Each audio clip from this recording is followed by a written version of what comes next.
Let's be honest. Life keeps throwing punches, and you're tired of feeling beaten down. You try to be tough, you try to push through, but some days it feels like you're losing the fight against a world that just won't quit. The pressure mounts, the anxiety builds, and you feel yourself starting to crack. What if I told you there was a 2,000-year-old code for building unbreakable mental armor? It was created by a fascinating mix of people, warriors, emperors, slaves, and statesmen.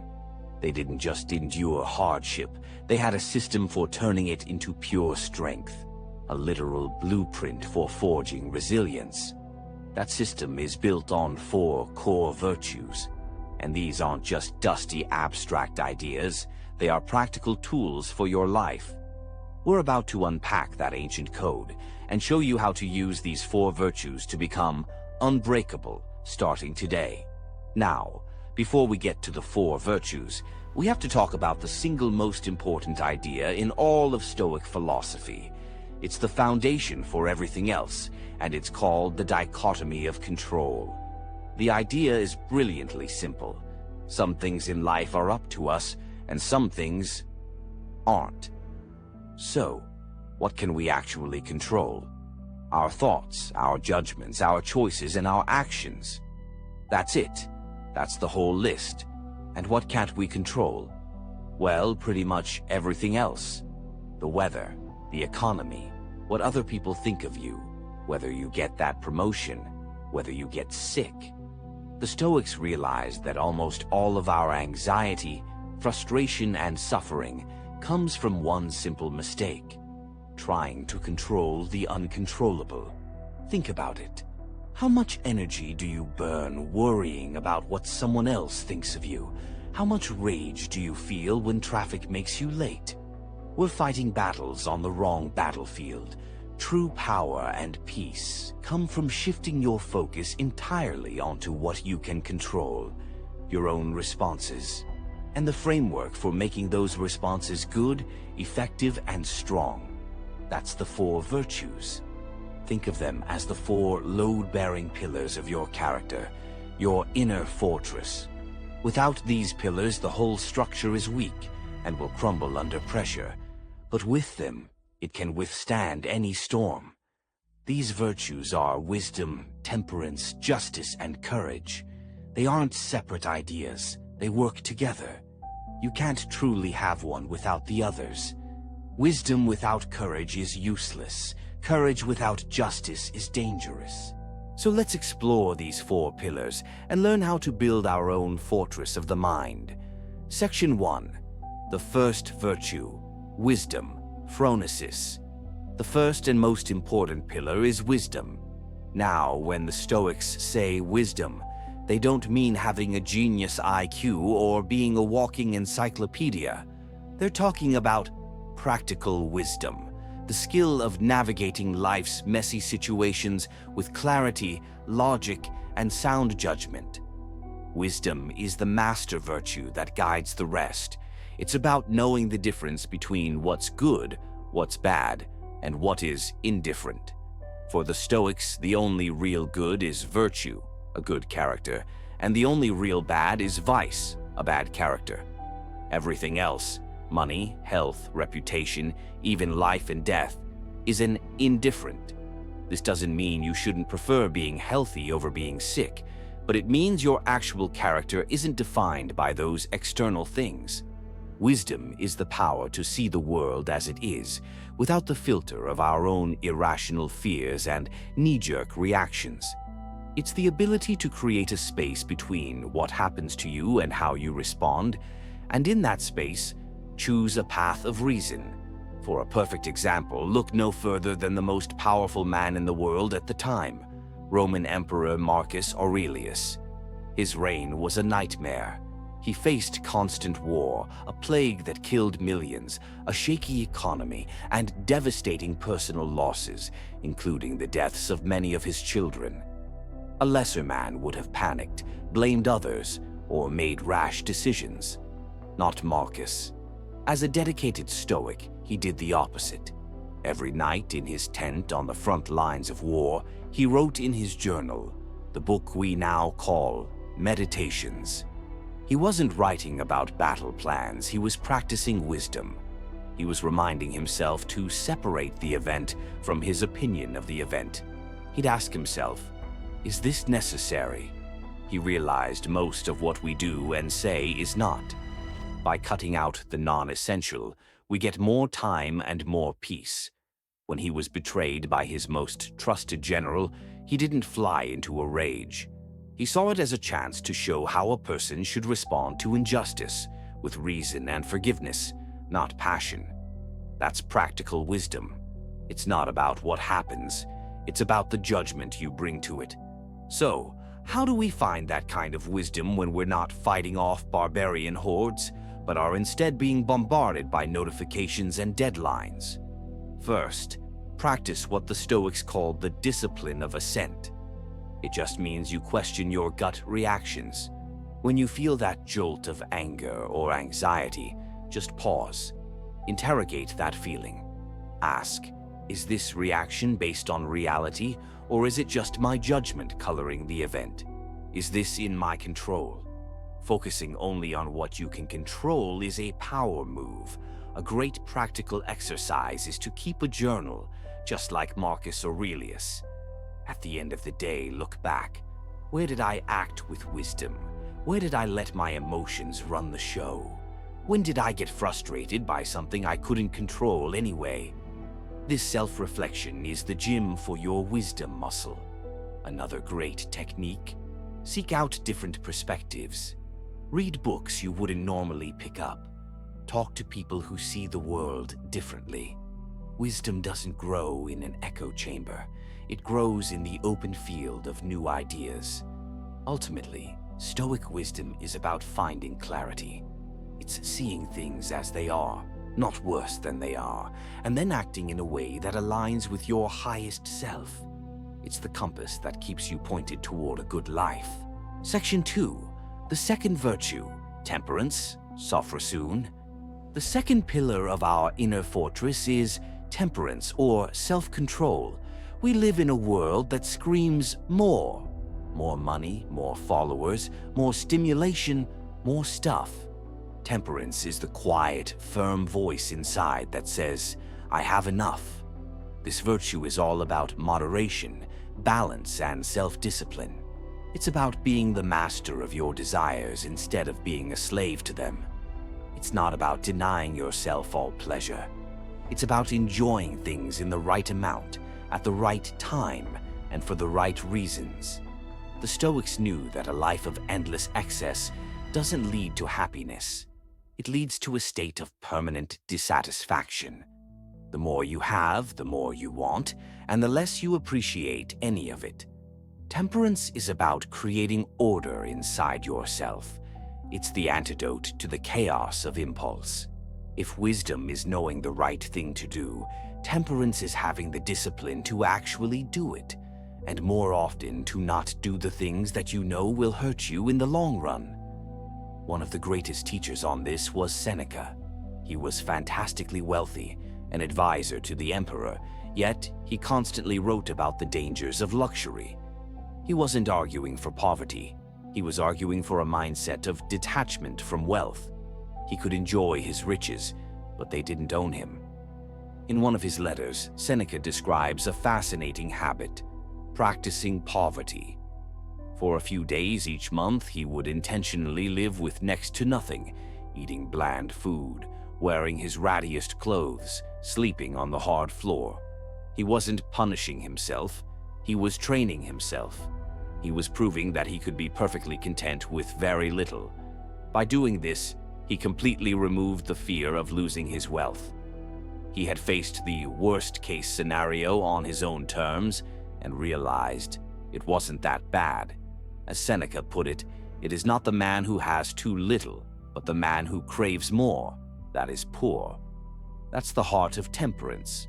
It redefines wealth not as what you have, but as what you don't need to be happy. In our world, the forces working against temperance are stronger than ever. We live in an attention economy designed to get us addicted. Social media algorithms, streaming binges, fast food, They are all engineered to hijack our impulses. So how can we practice temperance today? Try practicing delayed gratification.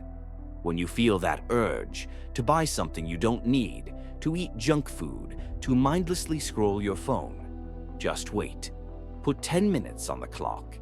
You'll be amazed how often that simple pause allows your rational mind to catch up, and the craving just fades.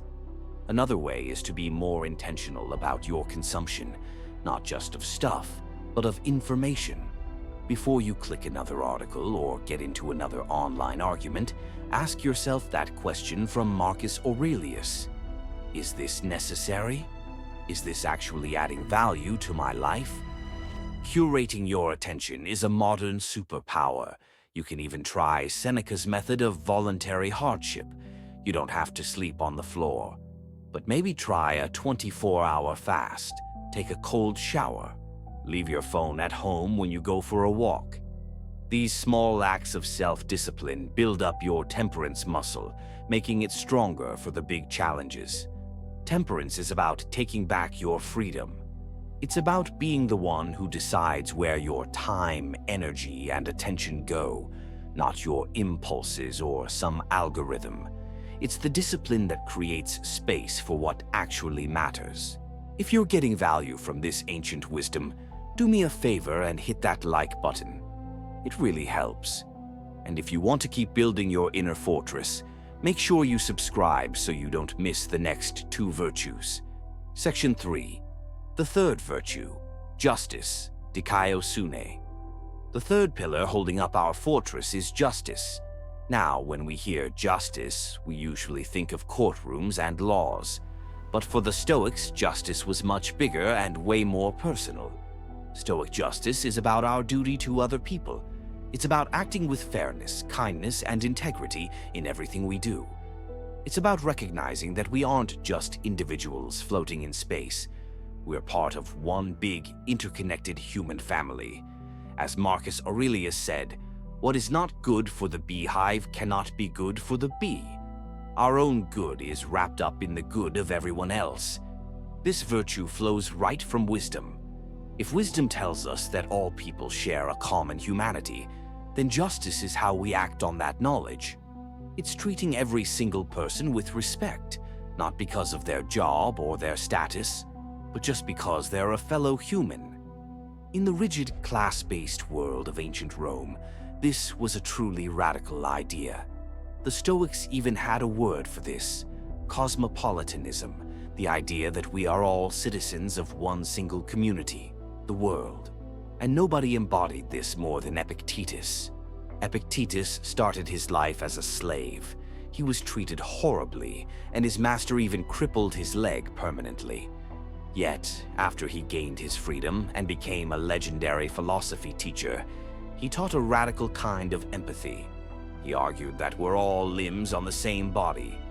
When you harm someone else, you're really just harming yourself and the whole. He taught that our duties are defined by our relationships, as a parent, a neighbor, a citizen. To be just is to fulfill those roles with honor and goodwill. He even said we have a duty to our enemies, arguing that the true test of character is helping those who would harm you. Coming from a man who had suffered so much injustice, that is an incredibly powerful idea. So, how do we practice this kind of justice in our day-to-day lives? It starts small. It's in how you treat the barista, the customer service agent on the phone, or the person who cuts you off in traffic. Justice is found in those tiny, everyday moments. It's choosing patience over frustration and empathy over judgment. A powerful Stoic exercise for this is called Hierocles' Circle. Picture a series of circles. In the very center is you. The next circle is your immediate family, then your extended family, then your neighbors, then your fellow citizens, and finally, all of humanity. The job of a Stoic, Hierocles said, is to constantly try to pull the outer circles inward, to treat strangers like cousins, and cousins like siblings. When you see someone in need, you practice this by telling yourself, "This is a fellow human." They are part of my community. This simple mental shift can move you from indifference to compassion. Another practical tip is to focus your efforts locally. It's easy to get outraged about things happening on the other side of the world, but Stoic justice starts at home. Are you a good neighbor? Do you contribute to your local community? Do you show up for your friends and family? The idea is that your positive actions should ripple outward from the center. Finally, practice justice in how you speak. Don't gossip, speak truthfully and fairly. When you disagree with someone, especially online, attack the argument with reason, not the person's character. Justice, in this sense, is about building a healthy, functional, and kind society. It's the virtue that connects our inner strength to the world outside, making sure our fortress is a beacon, not a prison. Section 4. The fourth virtue, courage, Andrea. The final pillar of our Stoic temple is courage, and this might be the most misunderstood virtue of them all. We tend to think of courage as some heroic, fearless act, a soldier in battle or a firefighter running into a burning building. While that is absolutely courage, the Stoic version is something deeper and, more importantly, available to all of us. Stoic courage, or Andrea, is not the absence of fear. It's having the strength of character to do the right thing, despite the fear, the pain, or the difficulty. It's moral toughness. It's the resilience to endure hardship and to stand up for your principles, especially when it's hard or unpopular. As Aristotle said, courage is the first virtue because it's the one that makes all the other virtues possible. It takes courage to be wise when everyone else is panicking, courage to be temperate when everyone is overindulging, and courage to be just when it's so much easier to just look the other way. Stoic history is filled with figures of incredible courage, but one man stands out: Cato the Younger. Cato was a Roman senator and a die-hard Stoic. He saw the unstoppable ambition of Julius Caesar as a death sentence for the Roman Republic he loved. While other senators were bought or charmed by Caesar, Cato stood firm on principle. He fought Caesar at every turn, not from personal hate, but from a deep commitment to freedom. When Caesar finally started a civil war, Cato joined the losing side to defend the Republic. After a crushing defeat, he was cornered. Caesar, respecting Cato's integrity, offered him a full pardon. It would have been easy to surrender. He would have lived. But for Cato, living under a tyrant who had destroyed everything he swore to protect was a fate worse than death. In his final hours, he showed no fear. He calmly arranged for his supporters to escape, had dinner with friends, and discussed philosophy. Then he went to his room, read Plato's work on the immortality of the soul, and took his own life. This wasn't an act of giving up. It was his final, ultimate act of defiance. It was a statement that Caesar could conquer his city and his army, but he could never conquer Cato's will. Now, we'll probably never face a choice that dramatic, but we face smaller tests of courage every single day. So, where is our modern practice of courage? It's the courage to finally have that difficult, honest conversation you've been avoiding. It's the courage to speak up in a meeting when you think a bad decision is being made, even if it makes you unpopular. It's the courage to set boundaries with people who drain your energy. It's the courage to look at your own flaws and actually do something about them. A great exercise for building this muscle is to intentionally do small things that make you uncomfortable. Think of it as exposure therapy. If you have social anxiety, challenge yourself to make small talk with a cashier. If you fear public speaking, volunteer for a small presentation. By facing small fears voluntarily, you build the strength to handle the big, unexpected ones when they hit. Another way is through what the Stoics called the discipline of action, simply acting for the common good. Every time you choose to help someone when it's inconvenient, every time you stand up for what's right, you're practicing courage. Epictetus said the two most important words to remember were persist and resist. Persist in your efforts to be a good person and resist the fears and pressures that try to knock you off course. Courage is the backbone of your character. It's the virtue that gives you the strength to live by the other three, no matter what. It's what makes your mental armor not just defensive, but a force for good in the world. Conclusion. So there they are. The 4 pillars of a Stoic life. Wisdom, the compass that shows you the right path. Temperance, the discipline that keeps you on it. Justice, the understanding that you walk this path with others. And courage, the strength to just keep walking, no matter how rough the terrain gets. These aren't just nice ideas. They are a toolkit for building an unbreakable self. They all work together. Wisdom shows you what's in your control. Courage gives you the strength to act on it. Temperance keeps your actions balanced, and justice aims those actions toward the good of humanity. Life will always have its challenges. There will be storms, pressure, and pain. That's just how it is. But you don't have to be a victim of it. The Stoics teach us that nothing outside of you can harm your inner self, your character, unless you give it permission. By building your life on the foundation of these 4 virtues, you can develop a strength that doesn't depend on your circumstances. You can forge a peace that can't be broken. You can become unbreakable. Let's finish with a powerful reminder from Marcus Aurelius, a man who faced unimaginable pressure and found his strength in these very principles. You have power over your mind, not outside events. Realize this, and you will find strength. Your journey with Stoicism has just started. These virtues aren't learned in a single day. They're practiced for a lifetime. If you want to continue this journey, I highly recommend exploring the works of Marcus Aurelius, Seneca, and Epictetus. Keep a journal, and most importantly, look for chances every single day to practice a little wisdom, a little temperance, a little justice, and a little courage. Now go be the architect of your own unbreakable mind.